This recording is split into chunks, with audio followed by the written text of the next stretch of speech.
I never thought I'd be the type of person to fear my own apartment. I moved into the city thinking I'd finally escape the quiet monotony of my hometown.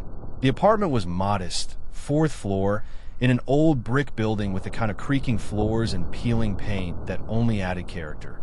Or so I thought. My neighbors seemed normal enough at first. Polite smiles in passing, brief hellos in the elevator. But there was one I never truly met, the man in 4D. At first, I only noticed him in small ways. A shadow flickering behind his drawn curtains when the lights went off. The faint glow of a television at 3 a.m., or the soft hum of music that stopped as abruptly as it started. I told myself it was nothing. People have habits. People are private. But there was something off, an unnatural stillness, an almost surgical precision in the way he existed. The first sign that he wasn't like the others was a note. It wasn't the kind you find from a neighbor asking you to turn down your music. No, this one was slipped under my door at exactly 2:13 a.m. Don't be alone. I stared at it for a long time, my hands trembling. Who would do that?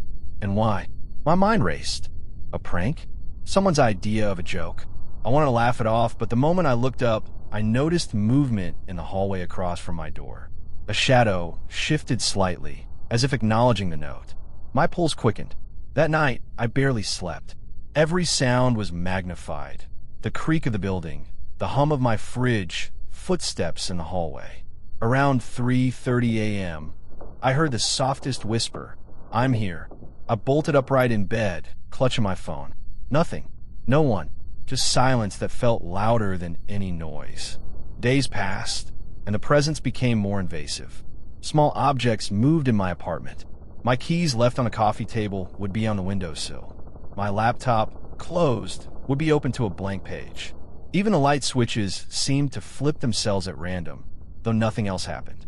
It was subtle, almost elegant in its terror. I began documenting it obsessively. Cameras, notes, recordings, everything. But the more I recorded, the more I realized something. The technology seemed to fail around him. Videos corrupted, audio files muted, photos blank. It was as if the building itself, or something in it, was conspiring to erase evidence. Then came the shadows. At first, I only saw them in reflections, in my window, in the glass of my television.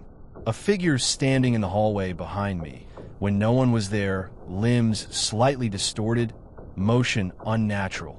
I tried to convince myself it was a trick of the light, but deep down I knew it wasn't. The notes continued, and their content grew more sinister. He knows your name. You can't hide. Sometimes the handwriting was neat, almost polite. Other times, jagged, frantic, as if written in a panic. I realized the handwriting wasn't all one person's. It was him, or something connected to him, speaking through the notes, testing me, feeding on my fear. One night, after days without sleep, I decided I couldn't stand it any longer. I needed answers. I knocked on his door. Hard, my fists stinging from the repeated impact. I called out his name. Nothing. The apartment was silent. Then, slowly, the door opened just a crack. Darkness beyond it. I couldn't see him, couldn't see anything, yet I felt the presence, heavy and oppressive. I stepped back, and the door slammed. I ran to my apartment, heart pounding, breaths ragged. I didn't sleep again that night. I barricaded myself in, but it was useless. I could feel him watching, waiting, always. The air in my apartment felt charged, like a live wire running along the walls, humming with anticipation. Then I saw him, or at least part of him. A flash of movement in my hallway mirror, tall, thin, faceless. His head tilted slightly, examining me. And for the briefest moment, I felt a smile radiating from him. Not one of friendliness, but recognition, possession. I began to notice patterns. The tapping on my walls synchronized with my heartbeat. The soft whispers followed me through my apartment, always behind, always anticipating me turning around. My mail was moved. My dishes shifted. And every time I thought I could escape, I realized the presence was tied to me, not the building. The culmination came one night when I woke to the sound of my bedroom door opening slowly. I held my breath, frozen, praying it wasn't real. A shadow fell across the floor. And then the whisper, "You read the notes." You saw me. I bolted. Out the door. Down the stairs. I didn't stop running until I reached the street. I never returned to the apartment. I couldn't. I don't even drive past that building anymore. Months later, I received an email with a photograph attached. It was my new apartment, exactly as I left it. And in the window across the street, a shadow. Watching, smiling, patient, waiting. I realized then, with cold clarity, that he doesn't need proximity. He only needs awareness. And I've known him for far too long. Even now, living miles away, in a different city, I feel it. Shadows lingering just at the edge of vision. Whispers I can almost hear when I'm alone. Every creak, every flicker of light, every unexpected draft reminds me. He's still there. Watching. Waiting. Always. I don't know if he'll ever escape. I don't know if leaving actually helped. And some nights, when I close my eyes, I see the faint silhouette of a tall, faceless man standing in the corner of my room, tilting his head, smiling. Patient. Knowing. Silent. And I know one day, if I ever stop noticing, he will step closer. I thought moving into a new apartment would be liberating. Finally, a fresh start. High ceilings, big windows, hardwood floors, and an unshakable sense of freedom. I had no reason to fear, no reason to think that my life was about to descend into something unnatural. And then I noticed the apartment across the hall. At first, it was subtle. Shadows flickering behind the curtains when the lights were off, brief glimpses of movement in the reflection of my windows. I didn't know my neighbor, never met him, never heard him leave or enter. But the apartment across from mine seemed alive in a way the others weren't. There was a presence, something deliberate, watching. The first time I saw it clearly, it froze me in my tracks. I walked past my door late at night and saw a tall figure standing in the doorway of the opposite apartment. Motionless, silent. It wasn't human, or at least not entirely. Its proportions are slightly wrong, limbs too long, head tilted at an unnatural angle. And yet it was looking directly at me. I told myself it was my imagination. City life can be exhausting. People work odd hours. I dismissed the unease as paranoia. But soon, it became impossible to ignore. Shadows in the window across the hall seemed to mirror my movements. When I turned on a lamp, the figure froze. When I closed my curtains, it moved again, pacing in synchronization with me. Then came the whispers. Soft, almost imperceptible at first. I would lie in bed, listening, and hear my name carried on a voice that was not entirely human. Not from my own apartment, from across the hall. Sometimes commanding, sometimes seductive. Always patient, always waiting. One night, I decided to investigate. I wanted to know who, or what, was there. I pressed my face to the peephole. Nothing. Dark, empty hallway. I called out, my voice trembling. Silence. The window remained dark, but I swear I felt eyes on me. A weight pressing down. My chest tightened. The next days were a blur of sleepless nights. I tried to record the activity, camera on my window, my phone pointed at the apartment across the hall, but nothing appeared on the footage. Only static. Only shadows, moving where no shadow should be. I began noticing things in my own apartment shifting subtly. Objects slightly moved, doors left ajar, lights flickering at random. Then, one evening, I looked out the window, and the figure was there again. Closer than I thought possible. Its head tilted slightly, almost curious. Then it smiled. Not a friendly smile, but something empty, knowing, and cold. A smile that made my stomach turn. I started documenting everything obsessively. Every movement, every whisper, every shadow. I noted times, dates, actions. I tried rationalizing it. Maybe the neighbor had a mental condition. Maybe he was playing a game. Maybe I was hallucinating. But the more I documented, the more the figure seemed aware. More deliberate. Watching my actions, anticipating my responses, feeding on my fear. Soon, I noticed that it wasn't just watching. It was influencing. Lights would flicker when I turned them on. Doors would slam in rhythm with my heartbeat. Shadows moved in my apartment, even when the sun was bright. It was inside my space without being physically there. One night, I woke to the sound of my bedroom door creaking. My heart raced. I bolted upright. The room was empty. The window across the hall glowed faintly from the city lights, and I saw movement. The figure leaning slightly, tilting its head, observing. I could feel its gaze burning into me. The whispers returned, louder now. Come. See. Join us. I considered moving. I considered leaving everything behind and never looking back. But a compulsion held me. Curiosity? Fear? I wasn't sure. I wanted answers. I wanted to know what it wanted. Days later, the figure began appearing in my apartment. Not physically, but as shadows on the walls, reflections in mirrors, dark patches in corners that shouldn't exist.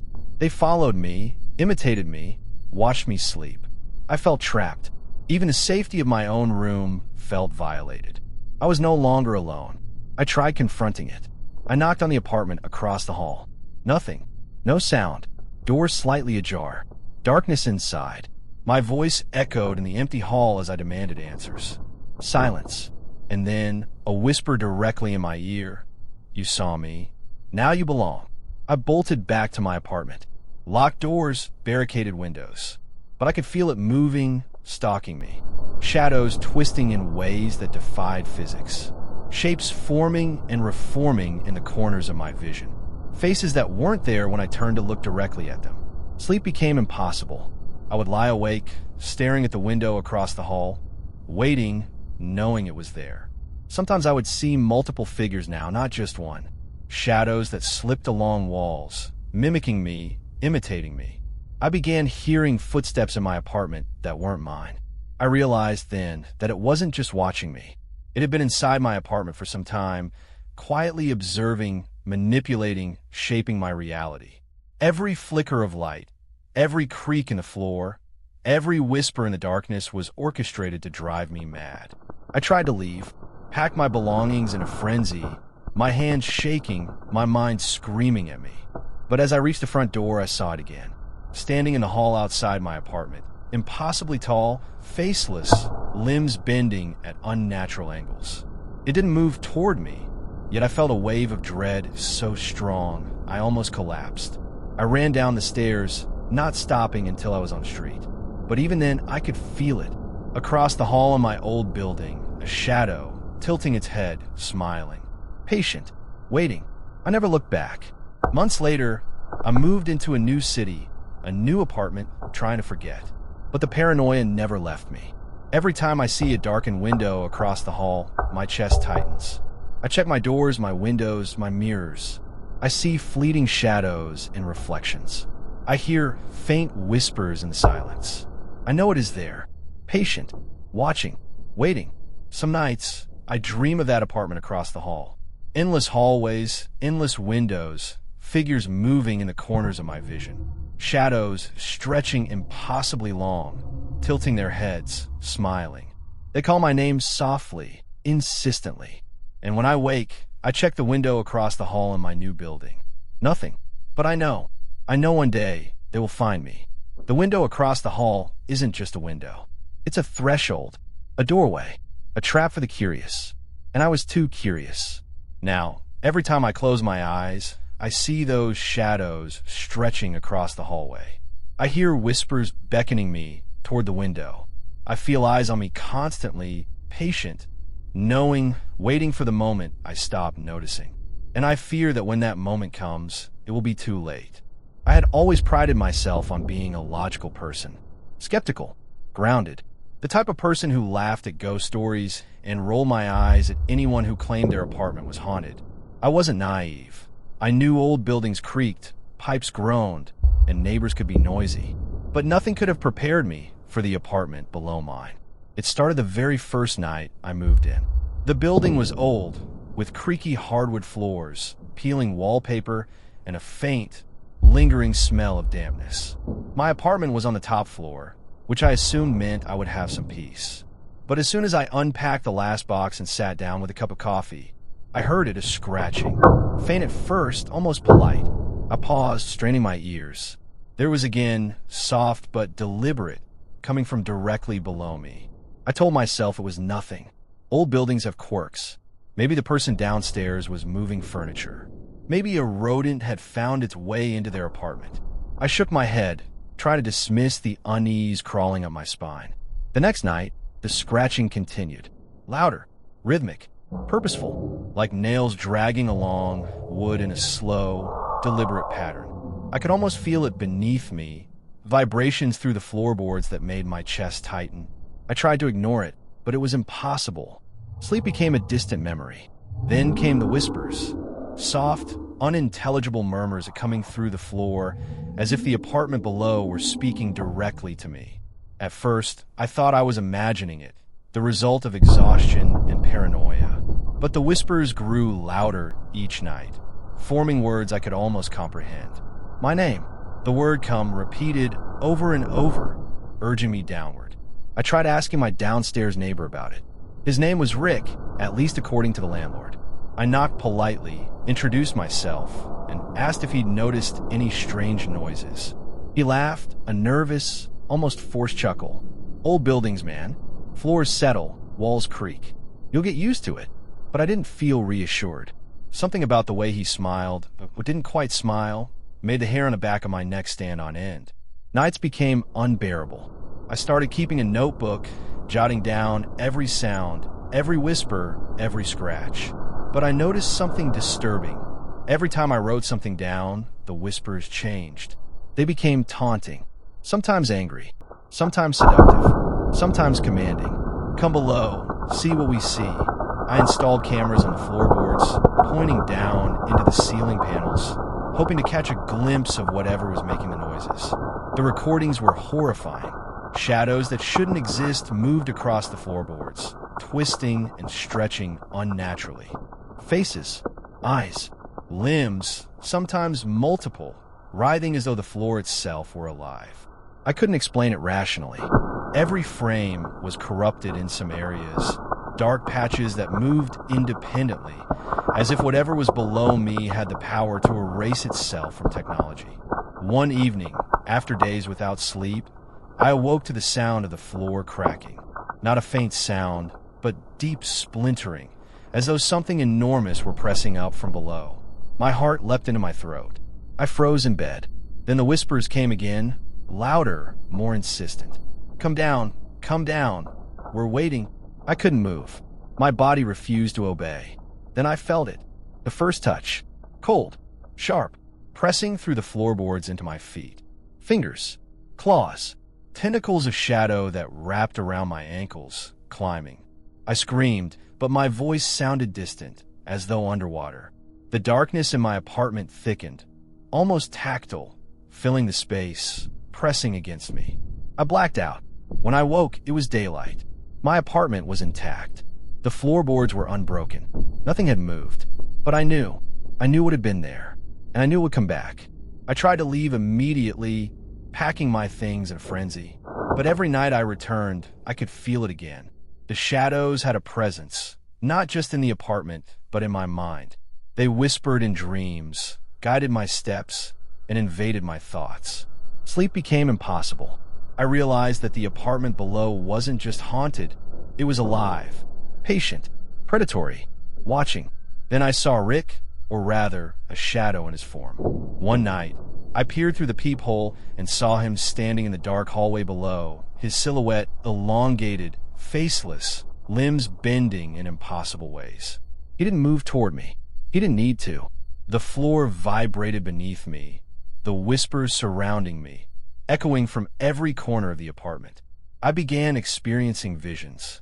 I would close my eyes and see endless staircases leading down into darkness, floors made of writhing shadows, faces pressed against boards, mouths screaming. I began to realize that the apartment below wasn't just a space. It was a portal, a gateway to something ancient and malevolent. Attempts to leave were always thwarted. My car wouldn't start. My phone died. Elevators failed. Even walking down the stairs felt like wading through molasses. It was as if the apartment was holding me, patient, biding its time. One night, in desperation, I tried to confront Rick directly. I pounded on his door, shouting, demanding answers. The door opened slowly on its own. Darkness greeted me. I stepped inside, and the floor seemed to melt under my feet. Shadows twisted and coiled, reaching for me, whispering secrets I wasn't meant to hear. I barely escaped, fleeing back to my apartment, slamming the door. After that night, I made a decision. I would leave. I packed in a single night, leaving all personal belongings behind, desperate to escape. The next morning, as I walked down the street carrying only a small bag, I looked back. The apartment building loomed quietly, innocuous, but I knew the truth. The shadows waited, patiently, always. Months later, in a new apartment, in a new city, I hear it again sometimes. A soft scratching in the floors, faint whispers that call my name. I can feel shadows in the corners of rooms, always just beyond sight. I know now that the apartment below never sleeps, and neither do the things inside it. I sometimes dream of returning, of stepping into that darkness willingly. I see the shadows rising, hands of pure black reaching toward me, faces screaming silently, mouths opening to whisper truths I cannot comprehend. I wake sweating, heart racing, and yet the call remains. Patient, waiting, constant. The apartment below isn't bound by space or time. It exists in a different plane, patient, hungry, intelligent. Rick was only a vessel, a host. The shadows are eternal. They wait for anyone to notice them. And I did. Now, every floor I walk on, every old building I pass, I hear it. Scratch, whisper, crack. They never rest.